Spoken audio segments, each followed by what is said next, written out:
Dad said, "We're here to discuss your failing business." Mom nodded somberly. My sister gasped, eyes fixed on her phone. What if the very people who should be celebrating your biggest success are secretly plotting your downfall? My family, convinced my business was a catastrophic failure, gathered to stage an intervention. They had no idea the email I'd just opened was about to blow up their entire plan. Hey everyone, I'm Madison Campbell. I'm 31 years old, and I'm the founder of Stellar Tech Solutions. Today, my company just hit a $20 million valuation, but for the longest time, my family still thought I was just playing business. So when my dad texted about an urgent family meeting, my stomach actually dropped. Little did I know, they were gathering to stage an intervention for my supposedly failing company. Oh, the irony. Because a little secret, a recognition from Forbes, was sitting right there in my inbox, and it was about to change everything.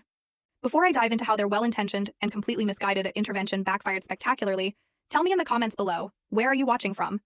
And if you want to hear more stories of fighting for your dreams, make sure to hit that subscribe button. Growing up in suburban Boston, I was always the odd one out in my very traditional family. My dad, Robert, was an investment banker. He worked at the same firm for 30 years and valued stability above all else. I remember him saying, "Security isn't exciting, Madison, but it pays the mortgage," almost every dinner. My mom, Catherine, a former elementary school teacher, gave up her career when my older sister, Heather, was born. And Heather? She was the perfect daughter. Academically, I always excelled.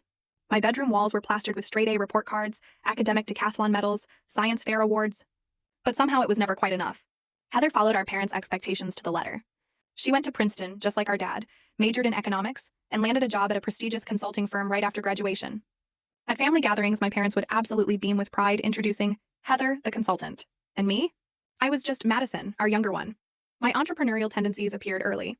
At 8 years old, my lemonade stand wasn't just a summer activity.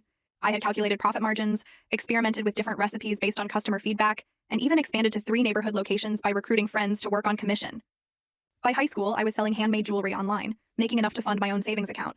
"It's cute that you have these little projects," Mom would say, patting my head, even when I was 17. "But you need to focus on activities that will get you into a good college." When I announced I wanted to study business, Dad scoffed. "Business isn't a real major, Madison. Law or medicine. Those are careers with a future." Despite their wishes for an Ivy League education focused on a respectable profession, I chose Boston University's business program. The day I got my acceptance letter, Mom cried, not tears of joy, but disappointment. "Boston University is fine," she said, with an emphasis on fine that full story video added in below.